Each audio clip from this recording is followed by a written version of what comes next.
Dans le segment des crossovers, Peugeot 3008 est rapidement devenu la référence. Comment s'en sort-il face aux monospaces compacts tels que le Renault Scénic? Nos deux modèles d'essai bénéficient de mécanique diesel associée à un filtre à particules.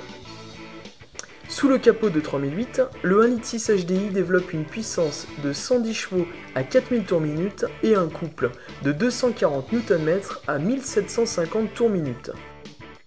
Le Scénic, quant à lui, dispose du 1.5 Litre DCI 110 FAP.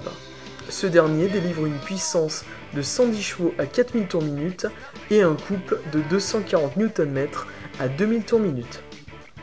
À bord de 3008, le conducteur découvre un univers qui rompt totalement avec celui d'un monospace. La planche de bord enveloppante, la ceinture de caisse élevée et la position de conduite semi-haute confèrent un sentiment de sécurité.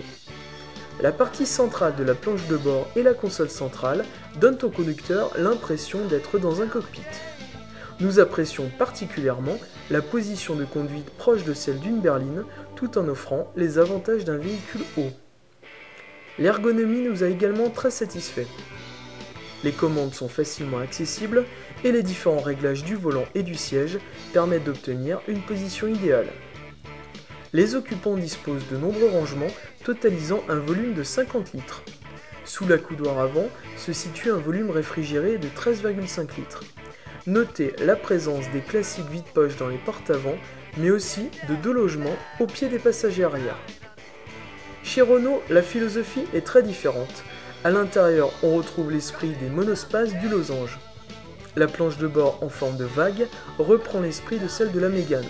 Contrairement au 3008, Scénic offre un espace aux places avant plus dégagé, avec les informations de conduite orientées vers tous les occupants. Au centre, sous une niche, un écran couleur haute résolution affiche la vitesse et les autres informations de conduite. Ce dernier nous a agréablement surpris par sa lisibilité et sa réactivité. Malheureusement, tout n'est pas parfait sur le Scénic. La position de conduite nous a un peu déçus. L'angle du volant est toujours aussi incliné comme sur les premières générations. Les sièges semblent plus fermes que sur 3008, en particulier le dossier des sièges avant.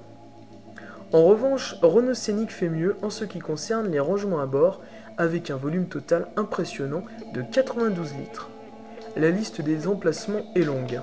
Une boîte à gants réfrigérée de plus de 11 litres, un rangement ouvert sur la console centrale et une console centrale de 9 litres de rangement en deux parties.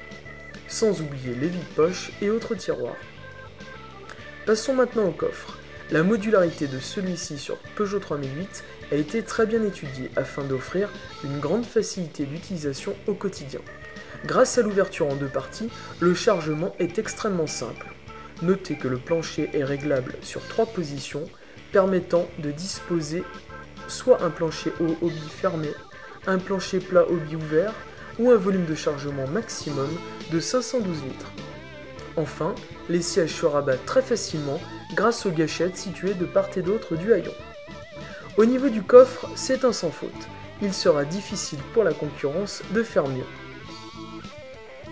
Renault Scénic affiche un volume de chargement plus important avec 522 litres, mais n'offre pas une modularité du coffre similaire au 3008. Malgré tout, il se distingue par ses 3 sièges arrière indépendants, coulissants et de largeur identique, pouvant se rabattre indépendamment, voire être retirés de l'habitacle. Offrant tous deux un comportement très sûr, Scénic et 3008 surprennent par leur agilité sur route. Peugeot 3008 dispose d'une suspension plus ferme, ainsi que d'une bonne maîtrise du roulis. Même à allure soutenue sur route sinueuse et bosselée, le comportement reste imperturbable. La facilité de 3008 à enrouler les virages est déconcertante compte tenu de son gabarit. Malgré un châssis typé assez ferme, 3008 reste assez confortable, même à basse vitesse. De son côté, Renault Scénic a beaucoup progressé depuis les premières générations. Le comportement routier est plus rigoureux et le roulis moins présent. Malgré tout, il ne peut guère rivaliser avec le savoir-faire de Peugeot en matière de liaison au sol. Sur chaussée déformée, les enchaînements de virages engagés à vive allure engendrent d'importants mouvements de caisse. En revanche, au chapitre du confort, nos deux modèles sont au coude à coude. À l'issue de ce face-à-face se distinguent deux véhicules familiaux très différents. Peugeot 3008 revendique fièrement son statut de crossover, tandis que Renault Scénic est issu de la tradition des monospaces Renault. Ce dernier séduira donc une clientèle privilégiant la vie à bord et appréciant les sièges arrière indépendants, les nombreux espaces de rangement et la planche de bord typée monospace. De plus, au vu des progrès réalisés depuis l'ancienne génération, les clients apprécieront le comportement routier plus proche d'une berline. En revanche, ceux qui recherchent un véhicule compact et spacieux, mais se distinguant des Scénic et autres Picasso, trouveront dans le crossover du Lion leur bonheur. 3008 se démarque par son aspect baroudeur et son coffre ingénieux.